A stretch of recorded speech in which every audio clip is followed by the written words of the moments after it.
ബംഗാൾ രാഷ്ട്രീയത്തിൽ നിലവിലെ ഏറ്റവും കരുത്തനായ രാഷ്ട്രീയ നേതാവാണ് സുവേന്ദു അധികാരി. നന്ദിഗ്രാം പ്രക്ഷോഭത്തിലൂടെ ഉയർന്നുവന്ന നേതാവ്. ഒരു കാലത്ത് മമതാ ബാനർജിയുടെ വിശ്വസ്തനായിരുന്നു. ബി.ജെ.പി. സംസ്ഥാനത്ത് അധികാരം പിടിക്കുമ്പോൾ അതിന്റെ നേതൃസ്ഥാനത്തും സുവേന്ദു തന്നെ.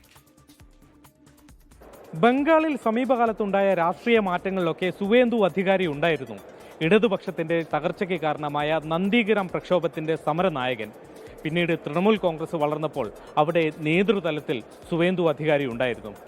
ഒടുവിൽ ബി.ജെ.പി. അധികാരം പിടിക്കുമ്പോൾ അവിടെയും നായകൻ സുവേന്ദു അധികാരി.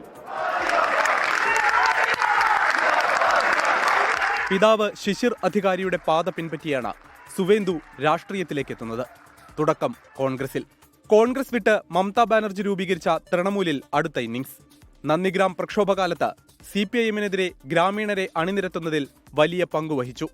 നന്ദിഗ്രാം സമരമാണ് ദേശീയ തലത്തിൽ പോലും സുവേന്ദുവിനെ ശ്രദ്ധേയനാക്കിയത്.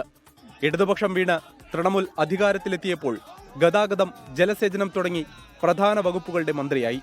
പാർട്ടിക്കകത്ത് അധികാര വടംവലി ശക്തമായ കാലത്ത് മമതയുമായി ഇടഞ്ഞു. അപ്രതീക്ഷിതമായി 2020 പാർട്ടി വിട്ട് ബി.ജെ.പി. പാളയത്തിൽ. തൊട്ടടുത്ത വർഷം നടന്ന നിയമസഭാ തെരഞ്ഞെടുപ്പിൽ നന്ദിഗ്രാമിൽ മമതയെ തന്നെ മലർത്തിയടിച്ചു. ഇത്തവണ ഭവാനിപ്പൂരിലും അത് ആവർത്തിച്ചു. नंदीग्राम का हिंदू जनता फिर मुझे जिताया. वहाँ मुसलमान वोट पूरा के पूरा TMC को मिला. ये लोग बहुत कट्टरवादी, इसलिए मेरा मार्क ठीक है. मैं नंदीग्राम का हिंदू के लिए काम करूंगा. ഹിന്ദു വോട്ടുകളുടെ ഏകീകരണം അധികാരത്തിന് വഴി തുറക്കുമെന്ന് വിശ്വസിച്ച ആളാണ് സുവേന്ദു അധികാരി. അതിനാവുന്നതും ഈ തെരഞ്ഞെടുപ്പ് കാലത്ത് പരിശ്രമിച്ചു. സംസ്ഥാനത്തെ താരപ്രചാരകനായി സുവേന്ദു മാറിയതാണ് കണ്ടത്. ഫലം വന്നപ്പോൾ അത് പ്രതിഫലിച്ചു. മുഖ്യമന്ത്രി സ്ഥാനത്തേക്ക് മറ്റൊരു പേര് ബി.ജെ.പിക്ക് പരിഗണിക്കാനില്ല. ഏറ്റവും കരുത്തനായ നേതാവിന് തന്നെ നറുക്കു വീണു. Saradha chit fund, Narada sting operation തുടങ്ങി അഴിമതി ആരോപണങ്ങളുടെ കറവുണ്ടെങ്കിലും അതൊന്നും അധികാര കസേരയിലേക്കുള്ള പ്രയാണം തടയാൻ പോരുന്നതായില്ല. 24 കൊൽക്കത്ത.